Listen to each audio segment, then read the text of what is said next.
प्रिय श्रोता, परमेश्वर के नाम का धन्यवाद हो। आज के सुंदर रति मनोरम समय के लिए जो प्रभु ने हमें दिया है कि आज फिर से एक बार हम उसके वचन का अध्ययन कर सकते हैं। हम जानते कि हमारा प्रभु जीवन का देने वाला है, अति महान है, अति विश्वास योग्य है। जब भी हम उसके पास आते हैं वो हमसे बातचीत करता है। Dear friends, this evening we want to welcome you for this time of Bible study.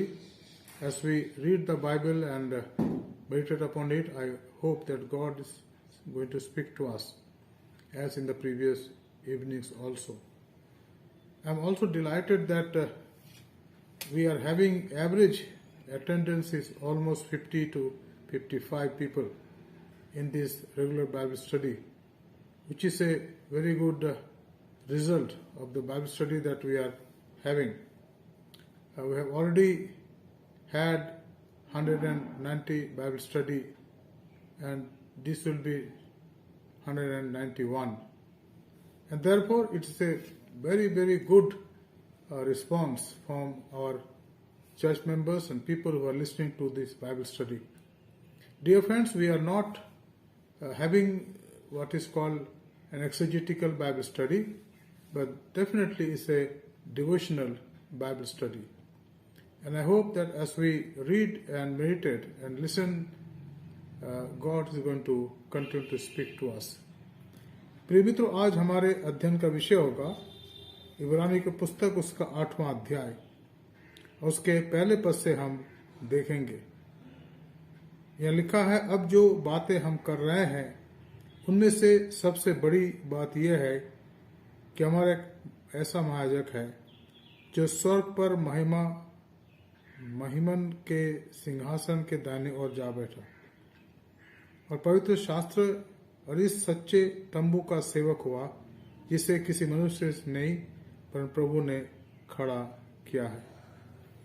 Now if you remember in the olden days, in the time of Moses, God commanded Moses and the Israelite to erect the tent of meeting, Mirabala Tambu. Subsequently, when Solomon became king of Israel, he constructed the first temple, and since then it is there. Of course, the temple was destroyed and several times, and now the final temple will be erected, will be built very, very soon. And the Word of God has many prophecies about it. Anyhow, let's read now once again and start our study. हम पढ़ते हैं यहाँ पर मित्रों, और इसके पहले मैंने यही कहा अभी कि इस मंदिर तो पहले नहीं बना, पर ये मिलाबल तंबू बना था, और परमेश्वर ने मूसा को आज्ञा दी थी कि ये तंबू बनाया जाए, और उस समय हुआ था आज से लगभग 3000 साल पहले। और परमेश्वर ने मूसा से कहा था कि उस मंदिर या उस मिलाप वाले तंबू में उन स्थानों को बनाना बहुत ही सावधानी के साथ जो परमेश्वर की आज्ञा के अनुसार थे। अब मूसा ने यही करा, और इसलिए हम इन बातों को यहाँ पाते हैं। पिछले 2-3 अध्यायों में हम इस तंबू के बारे में और महायाजक के बारे में पढ़ते हैं, जिसको कहा गया है मलकीसेदेक रीति पर वो हमारा हमेशा का याजक है। मित्रों, यहाँ पर थोड़ा सा मैं कुछ बातें आपके सामने रखना चाहूंगा जो इस तंबू के बारे में या महायाजक के पद के बारे में दिया गया है।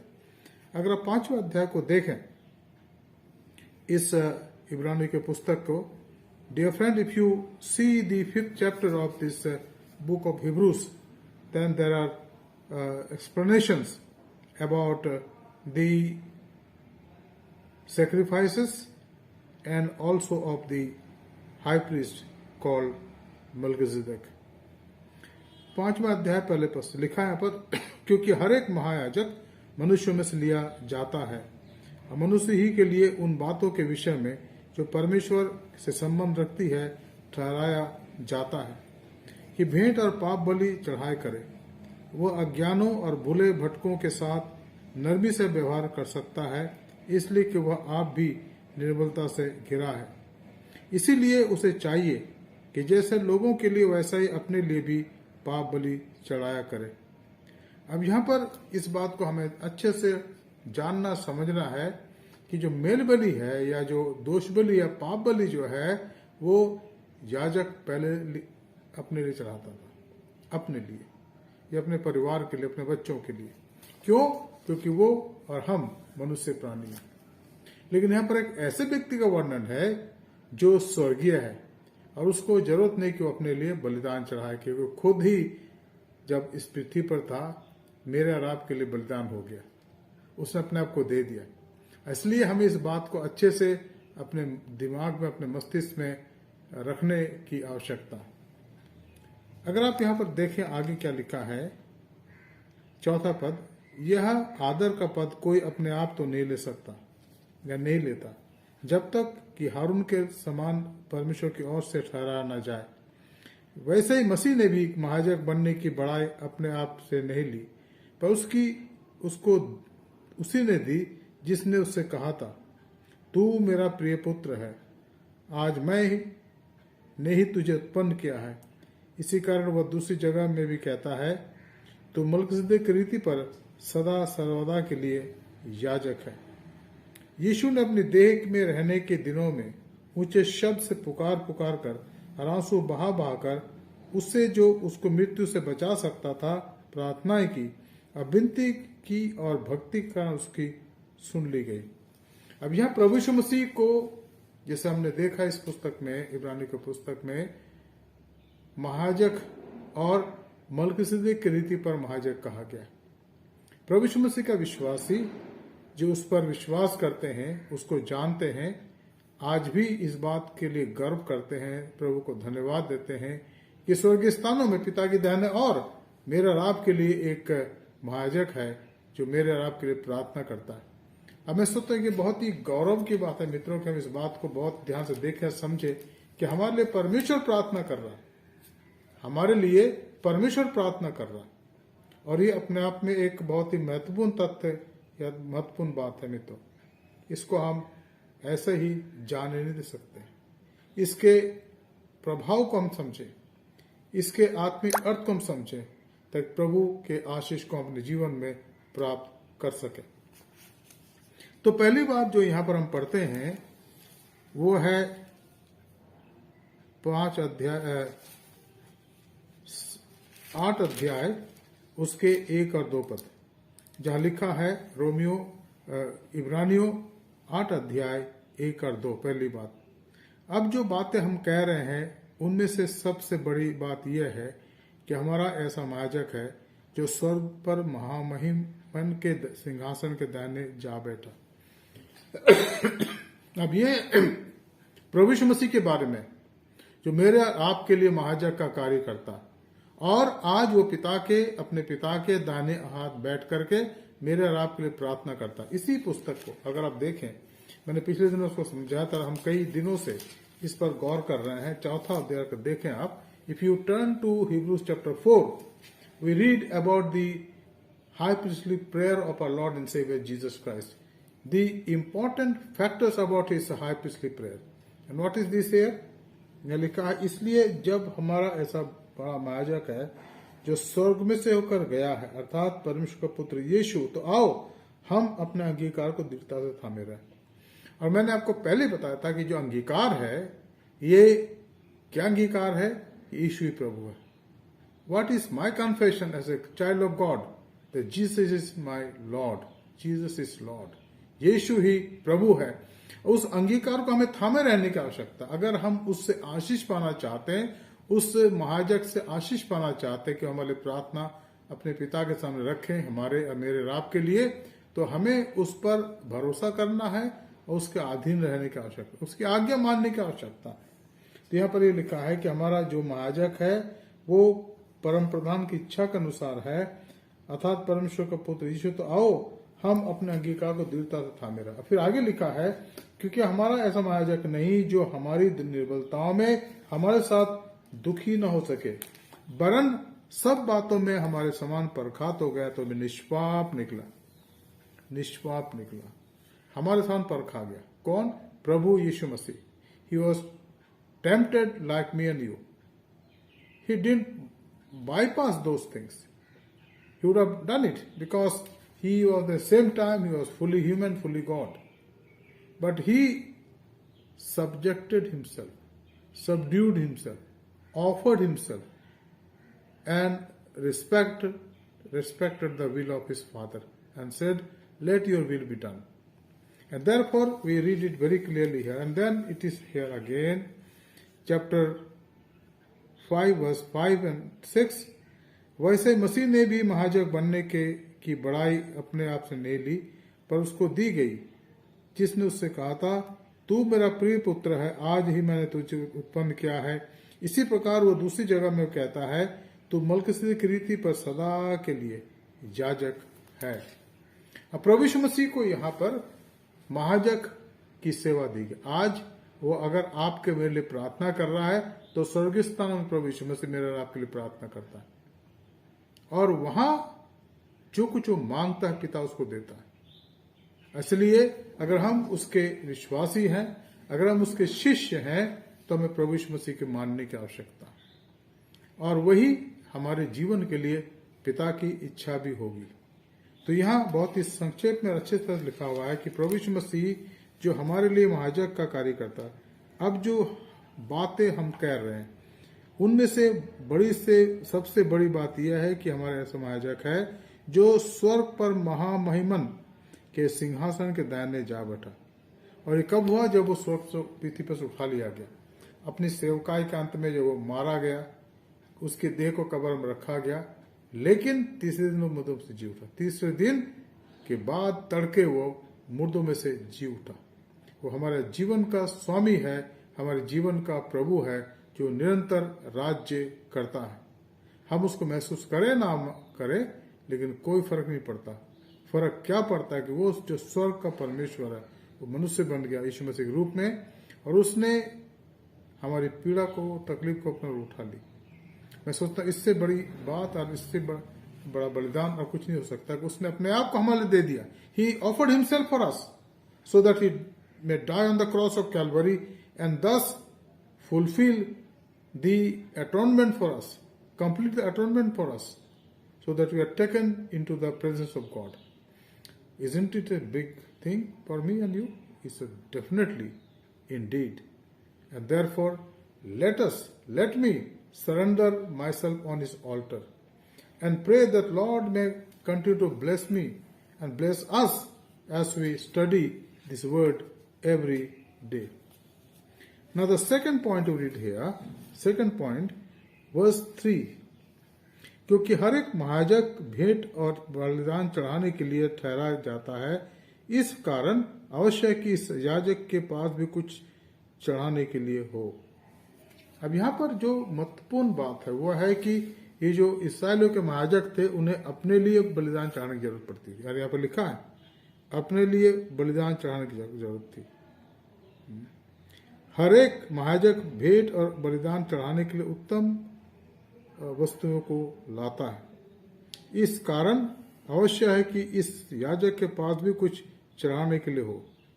यदि वह पृथ्वी पर होता तो कभी याजक ना होता, इसलिए कि स्वर्ग के परमेश्वर यहोवा के अनुसार, व्यवस्था के अनुसार जो भेंट चढ़ाने वाला है वो व्यक्ति जो उसके सामने भेंट चढ़ाता है।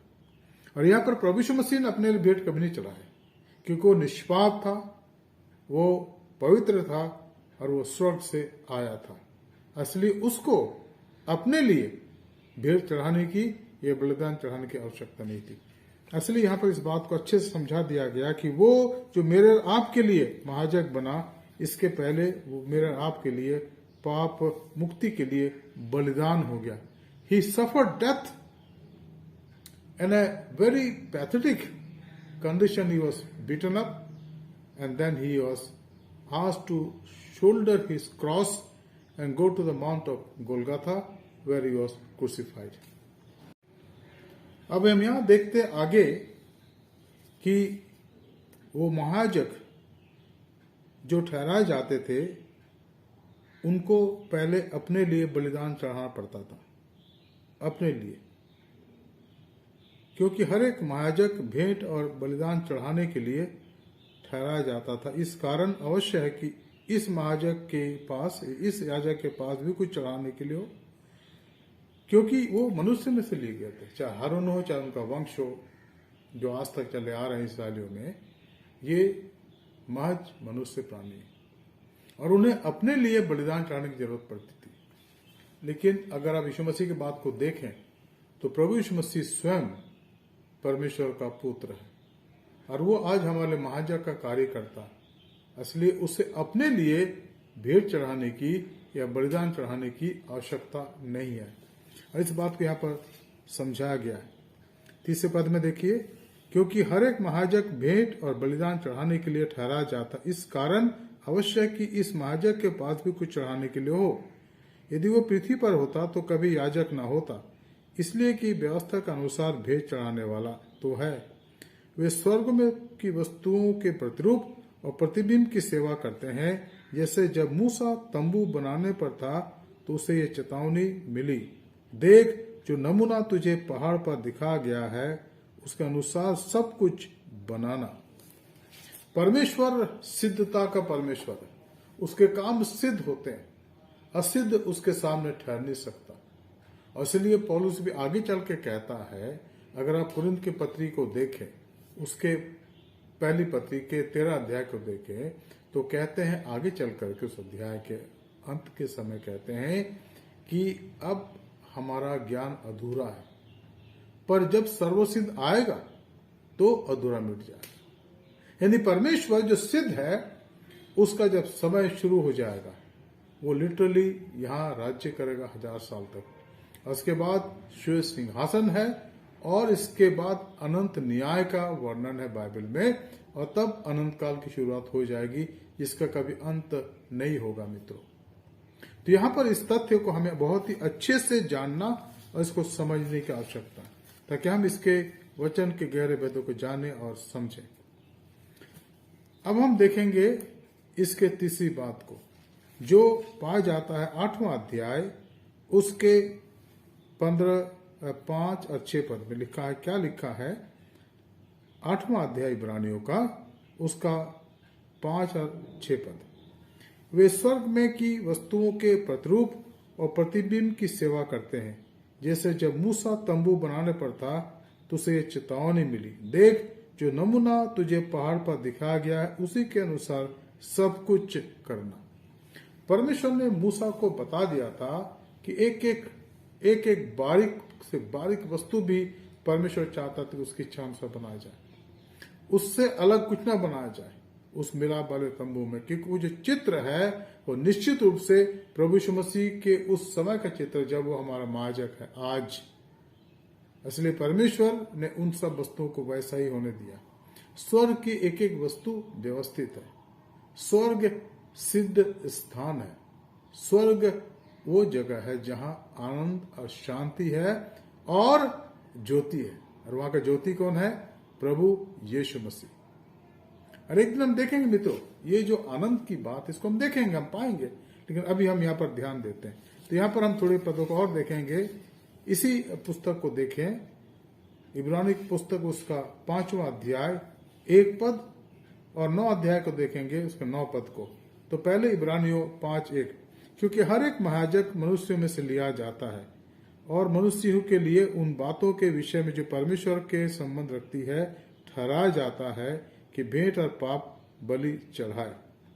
वो अज्ञानों और भूले भटकों के साथ नरमी से व्यवहार कर सकता है, इसलिए कि वह आप भी निर्मलता से घिरा हुआ है। इसीलिए उसे चाहिए कि जैसे लोगों के लिए वैसे अपने लिए भी पाप बलि चढ़ाए करे। अब इस तथ्य को हमने पहले भी देखा, अभी भी मैं इसलिए समझा रहा हूं क्योंकि हमें अच्छे से जानना है, क्योंकि बाकी और याजक ये महायाजक जो यीशु मसीह से अलावे है, उससे अलावे हैं, उनको अपने पापों के लिए प्रायश्चित करने की आवश्यकता है। Dear friend, this is a very very very important lesson for me and you to understand that Jesus Christ, except Jesus Christ, anyone who was asked to be the high priest or the priest, the Levite, they were expected to offer sacrifices for themselves also first and then offer for others. Why? Because they are human beings. And it is very clear here that we read. Now let me read another one verse, 9th chapter verse 9. 9th chapter verse 9. ये तंबू वर्तमान समय के लिए एक दृष्टांत है जिसमें ऐसी भेंट और बलिदान चढ़ाए जाते हैं जिससे आराधना करने वालों के विवेक सिद्ध नहीं हो सकते. Now this we read about this temple or the tent of meeting, and the high priest or priest, whatever they offered being given by the worshippers, it was not perfect. It was not perfect. और यह लिखा, यह तंबू वर्तमान समय के लिए एक दृष्टांत है जिसमें ऐसी भेंट और बलिदान चढ़ाए जाते हैं जिनसे आराधना करने वालों के विवेक सिद्ध नहीं हो सकते. कहीं ना कहीं समस्या रह जाए. क्यों? क्योंकि अपने आप में एक असिद्ध बलिदान है. सिद्ध बलिदान कौन है? प्रभु यीशु मसीह. उसका बलिदान मेरे और आपके लिए हुआ. जो सिद्ध बलिदान है, जब आप और मैं उस पर विश्वास करते हैं, उस पर आधारित हो जाते हैं, तो हमारे जीवन को वो अपनी सेवा के लिए इस्तेमाल करता है और हम उसके योग्य बन जाते हैं. तो यहाँ पर इस बात को समझाया गया. अब यहाँ पर इसको हम अच्छे से थोड़ा समझें. लिखा है 5 पद और 6 पद 8 अध्याय का. वे स्वर्गों में की वस्तुओं के प्रतिरूप और प्रतिबिंब की सेवा करते हैं. जैसे जब मूसा तंबू बनाने पर था तो उसे चेतावनी मिली, देख जो नमूना तुझे पहाड़ पर दिखाया गया है उसके अनुसार सब कुछ बनाना. पर उन याजकों से बढ़कर सेवा यीशु को मिली, क्योंकि वह भी उत्तम वस्तु का वाचा का मध्यस्थ था, ठहरा जो उत्तम प्रतिज्ञाओं के सहारे बांधी जाती है. अब यह प्रभु यीशु मसीह को उत्तम वाचा का मध्यस्थ कहा गया. क्यों कहा गया? Jesus is the mediator of that eternal covenant. And I like to read in English also so that you may understand. Verse 5 and 6. They serve a copy, a shadow of the heavenly things. For when Moses was about to erect the tent, he was instructed by God, saying, see that you make everything according to the pattern that was shown to you on the mountain. But as it was is, Christ has obtained a ministry that is as much more excellent than old as the covenant he mediates is better, since it is enacted on better promises. अब यहाँ इस तथ्य को हमें थोड़ा सा ध्यान देना है. क्या इसका मतलब? यहाँ लिखा है, पर उन याजकों से बढ़कर सेवा यीशु मसीह को मिली. क्यों मिली? क्योंकि वह स्वर्ग से इसी काम के लिए आया था, मेरे लिए बलिदान होने आया था. और उसने उस रात को जब वो पकड़वाया जाने वाला था, अगले दिन उसने रोटी ली और कहा, ये मेरी देह है जो तुम्हारे तोड़ी जाती है. और रोटी के पीछे कटोरा लिया और कहा, कटोरा जो दाखरस का था, उसने कहा कि कटोरा मेरे लहू में नई वाचा है. प्रभु यीशु मसीह ने इस संसार में आकर के पुरानी वाचा को पूरा कर दिया और अब वो नई वाचा को शुरू कर रहा है. और वो चाहता है कि उसके लोग उस वाचा पर विश्वास करें और उसमें आगे उन्नति करते चले जाएं. मित्रों, ये बहुत ही महत्वपूर्ण चीज है कि हम इस बात को जाने कि वो हमारे लिए परमेश्वर के सामने बलिदान बना, और आज चूंकि वो जी उठे मुर्दों में से तीसरे दिन के बाद स्वर्ग को उठा लिया गया. अब वहां पर मेरा आपके लिए प्रार्थना कर रहे पिता से कि पिता इन्हें जयवंत बनाए, हे पिता इन्हें हर परीक्षा से बचाए, हे पिता इनके साथ रह इनकी मदद करें. मित्रों, हम प्रभु के नाम का धन्यवाद करते हैं इस वचन के लिए. अब इनका आत्मिक अर्थ क्या है?